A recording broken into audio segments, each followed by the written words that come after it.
Imagine this. You're a student, okay? And you're about to sit for the most important exam of your life. Right. Like the kind of test that determines your entire career. But instead of studying, you find a way to see the questions beforehand. Okay. And you don't just memorize the answers, you actually decide which questions you're going to answer and which ones you're just going to, pretend don't exist. That's a bold strategy. So you walk in, totally confident, ready to ace it, but then halfway through, the principal just kicks the door open, marches right to your desk, and starts physically digging through your backpack. That is the definition of a nightmare scenario. It is. And for Chubu Electric Power Company, that nightmare became a very, very literal reality this past Monday, January 26th. Yeah. Government inspectors physically raided their headquarters in Nagoya. And just to be clear for everyone, this was not a scheduled appointment. This wasn't a, hey, let's have coffee and look at some spreadsheets kind of meeting. This was a raid. Exactly. This is a massive scandal. It involves one of the world's most precariously placed nuclear power plants, a whistleblower who stayed in the shadows for a year, and a geological secret buried hundreds of meters underground. Welcome to the deep dive. Today we are unpacking the Chubu Electric data scandal. Yeah, we are. And what we have here is, it's a classic, if terrifying, intersection of geology and corporate pressure. Right. The mission for this deep dive isn't just to say they cheated. Yeah. Anyone can read a headline. We need to get into how they cheated scientifically, why one specific layer of rock is really the villain of this story, and what this all means for the future of energy in Japan. So let's start there with the immediate breaking news. Set the scene for us. It's Monday morning, January 26th. What exactly is happening in Nagoya? Well, it's pretty dramatic. The Nuclear Regulation Authority, the NRA, they launched a full on-site inspection of Chubu Electric's headquarters. And they're not just looking at papers, right? No, not at all. They are interviewing employees. They are looking for, and this is the direct quote, the motive behind the misconduct. That phrase, motive behind the misconduct, it sounds like something straight out of a crime procedural. In a way, it is. The NRA is looking at punishments that range from just disapproving the restart of the reactors to the nuclear option, if you'll pardon the pun. Which is? Revoking the installation permit for the Hamaoka plant entirely. Revoking the permit, that's basically a death sentence for the facility. It is, a death sentence. If you revoke the installation permit, you are essentially saying this plant does not have the legal right to exist as an operational facility.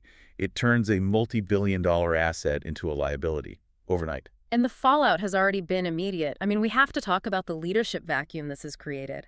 On January 16th, Chubu Electric President Kingo Hayashi, he didn't just resign from his company. No, he stepped down as the head of the Federation of Electric Power Companies. Whoa, okay, let's unpack that. He was the head of the entire industry group. Exactly. He was the face of the Japanese power industry. The Federation. It creates the strategy for all the electric companies in Japan. So for him to resign in disgrace, it shifts the entire power dynamic. It's like the captain of the football team getting kicked off the squad right before the Super Bowl. It's worse. It's like the commissioner of the entire league getting kicked out. The sources we're looking at indicate his likely successor is Nozomu Mori from Kansai Electric. So the whole center of gravity in the industry is literally shifting because of this. Yeah, the power base is moving away from Chubu. And Hayashi's exit wasn't quiet. He explicitly said he's resigning to focus on investigating the facts, which, is corporate speak for this is a disaster and I need to get out of the way.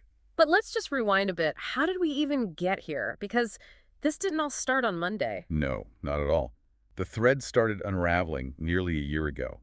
According to the reports, the NRA got a tip from a whistleblower way back in February 2025. A whistleblower. It almost always starts with someone on the inside. Right. But here's the timeline gap that is raising a lot of eyebrows. The tip comes in February 2025. Chubu Electric didn't publicly admit to the misconduct until January 5th of this year, 2026. Wait, that's almost a full year? Almost a full year gap. It's an eternity in regulatory time. It suggests that there was either a frantic internal attempt to, fix the data, or maybe just a hope that the whole problem would just go away. Okay, so here's where it gets really interesting. We know they falsified data, but what does that actually mean? Did they just make up numbers? Did they open Excel and just type in 0 earthquake? It's actually more subtle than that and honestly more insidious. If they had just made up numbers, they probably would have been caught a lot sooner because the math just wouldn't check out. It's about cherry picking. Walk me through that. Okay, so when you are trying to prove a nuclear plant can withstand an earthquake, you run simulations. You generate seismic waves to see how the ground moves. It's called a parametric study. Right. You input the geological data, you run the model, and you see what happens. Okay, that sounds like standard safety testing, like crash testing a car. It is standard, Yeah. but usually you generate a set of waves and you pick a representative one, an average, or, ideally a realistic worst-case scenario. You want to know what happens on a bad day. Sure. What Chiba Electric admitted to doing is generating multiple sets of data. They ran the simulation over and over and over again until they got a result that looked convenient. Convenient. Convenient meaning it underestimated the risk. They deliberately selected the waves that made the earthquake look less severe than it would likely be. They basically filtered out all the scary data just to pass the screening. Okay, hold on. Let me try an analogy here. It's like taking 50 selfies. I see where you're going with this. Go on. You take 50 selfies, Yeah. right? And in 49 of them, you've got a double chin, the lighting is terrible, or your eyes are closed. You look like a normal human being. Sure. But in one of them, the angle is perfect, the light hits just right, and you look like a supermodel. So you send that one photo to a modeling agency and say, this is what I look like all the time, hire me. That is a perfect analogy. Actually, it's dead on. You aren't technically using a fake photo. It is you, but it is a complete lie by omission. Exactly. And in this case, the modeling agency is the Nuclear Regulation Authority, and the double chin you're hiding is a catastrophic earthquake that could crack a reactor core. And the goal here was just to speed up the process, right? Precisely. They wanted to pass that 12-year screening process to restart the reactors. They've been offline for over a decade. The pressure to get that pass grade was just immense. They thought if they presented the supermodel data, the regulators would sign off and they could get back to business. But here's the thing that I find so baffling. You can cheat on a test, but you can't cheat geology. You can't fake the ground you're standing on. Eventually, the Earth is going to do what the Earth does. And that is the crux of this whole issue. To understand why this fraud is so incredibly dangerous, you have to look at where the Hamaoka plant actually sits. This isn't just any old plot of land. It's in Shizuoka Prefecture, about 200 kilometers west of Tokyo. Right. And historically, this is not a quiet place, to put it mildly. Even back in 2011, seismologists were sounding the alarm about Hamaoka. One professor from Kobe University famously called it a kamikaze terrorist waiting to explode. A kamikaze terrorist waiting to explode. That is not the kind of Yelp review you want for a nuclear power plant. No.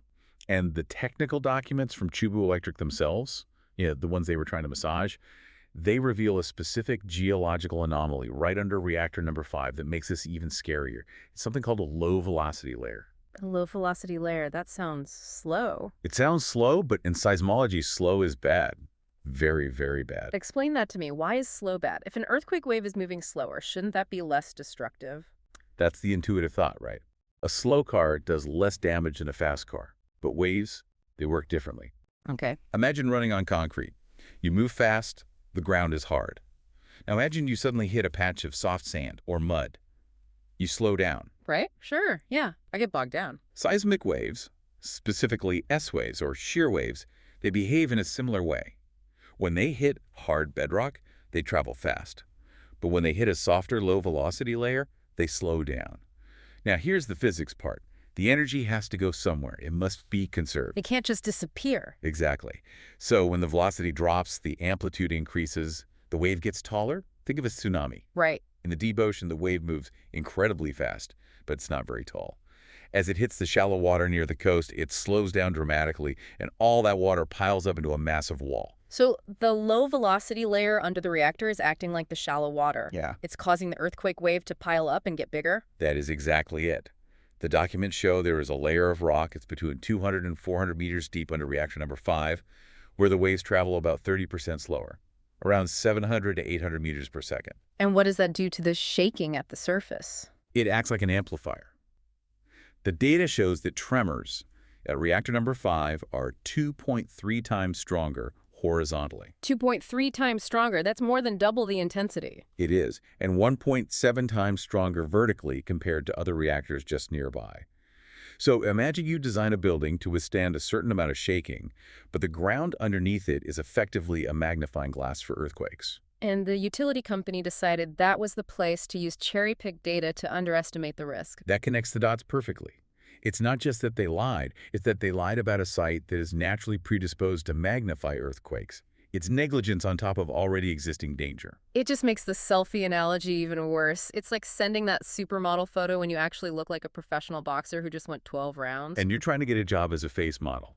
It's completely incompatible with reality. Now, to be fair, and we always try to look at the full picture on this show, Chubu Electric isn't just sitting there twirling their mustaches. They do have a defense, right? They aren't just admitting that the plant is unsafe, so what are they saying? They're maintaining that the plant is safe. Yeah. In their own technical reports, they claim that even if you account for this amplification, even with that 2.3x factor, the facility's safety margins are sufficient. And how do they justify that? They pointed to specific equipment like the shroud support and the core support plate. These are critical. They hold the nuclear fuel in place inside the reactor vessel. Chubu argues that the safety margin for these components is 2.5 times or more what is required. So their argument is, we cheated on the paperwork, but the building is still strong. That's the gist of it, yeah. They claim there are no impediments to maintaining function. They're banking on the idea that engineering can overcome geology. But if that's true, if the building is really that strong, then why cheat? Why take the risk of falsifying data if you're so confident in the engineering? Why not just show the real data and say, look, it shakes a lot, but our supports can take it? And that is the billion-dollar question. To answer it, we have to zoom out to the macroeconomic picture. You have to look at Japan's energy reality. It's not a great picture, is it? No. Japan imports about 90% of its primary energy. It's heavily reliant on LNG, on coal from overseas. The government has set these really aggressive goals to slash fossil fuel use, and it sees nuclear as essential to that strategy. Right, for carbon neutrality. Exactly. And Hamaoka isn't a small plant. Units 3 and 4 alone, the ones under review, could cover 10% of the entire Chubu area's electricity demand. We're talking about power for Nagoya, for Toyota's factories, for millions of homes. These reactors have been offline since the post-Fukushima shutdowns. That's over a decade of lost revenue and expensive fossil fuel imports. So you have massive financial pressure, government pressure to restart, and a 12-year screening process that must feel like it's taking forever. Exactly. It's a pressure cooker. And when you have that kind of pressure, ethical corners sometimes get cut. They likely convince themselves that the end justifies the means. We need the power, the plant is strong, let's just make the data look clean so the regulators stop asking questions. But the tragedy for them is that this strategy has backfired. I mean, That's true. spectacularly. Oh, it has. The NRA has now scrapped the safety screenings for units 3 and 4 entirely. They have to start from scratch. Start from scratch after 12 years. Yes. All those simulations, all those reports, basically into the shredder. They have to redo the assessments with honest data. Or, as we mentioned earlier, they might be rejected outright. This is a massive blow not just to Chubu Electric, but to the Japanese government's entire plan to accelerate nuclear restarts. Because they were counting on these reactors. They were. They wanted them online to secure energy stability, and now they are further away than ever. And it's not just the regulators who are angry. We have to talk about the public. Of course. The public sentiment is volatile. And for good reason. You mentioned the location earlier.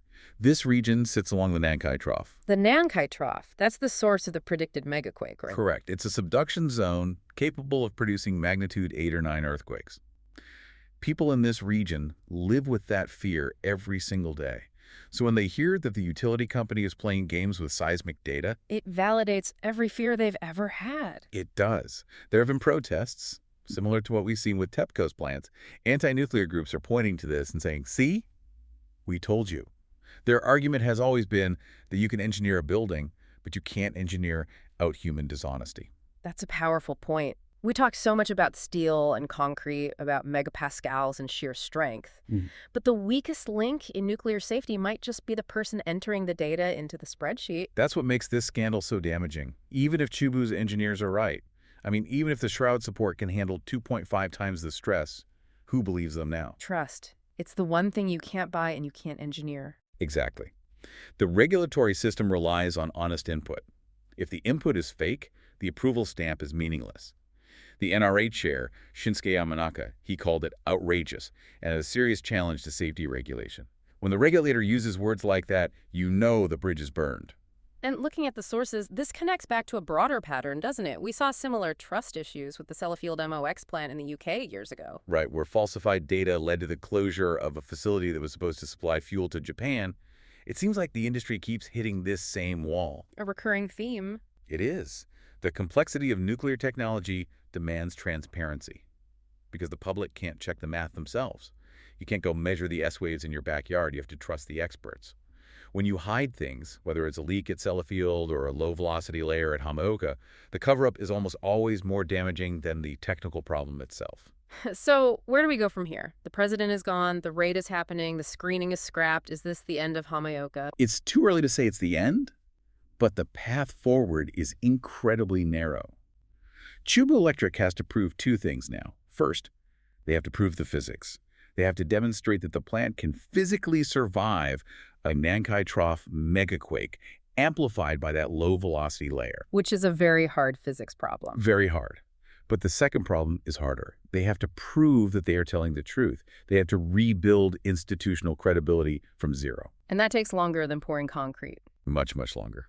You know what strikes me most about this deep dive is just the irony of it all.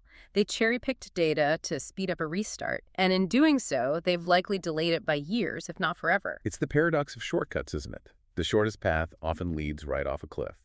So, as we wrap up, what's the big takeaway for you? When you look at the stack of documents, the geological surveys, the raid reports, what's the one thing that sticks? For me, it's the collision. The collision of a desperate need for energy with inconvenient geological facts. Japan needs power. That is undeniable. But the Earth under Hamaoka doesn't care about Japan's GDP or its carbon goals. That low-velocity layer is just physics. It slows down waves, it amplifies shaking. No amount of corporate strategy or PR spin can change the density of the rock. CX doesn't negotiate. It never does. And I think this scandal has decapitated the leadership of the power industry precisely because they tried to negotiate with reality. And that brings us to our final thought for you, the listener. We've unpacked the fraud, the geology, and the fallout. But here's something we want you to mull over. We've been talking about whether the plant is safe. But this scandal raises a deeper question. If the safety screenings have to start from scratch for a plant that sits on a geological amplifier, can Hamaoka ever genuinely be proven safe? Right. Or have the loss of trust just made the engineering irrelevant? Even if they produce a perfect, honest report tomorrow that says it's safe, would you believe it? That is the question. When the data comes from the people with the most to lose, what does safety really mean? It's a question without an easy answer, but for the people living near the Nankai Trough, it's the only question that matters. Well, on that cheerful note, we want to thank you for joining us on this deep dive. Comment, like, subscribe, and hit that bell.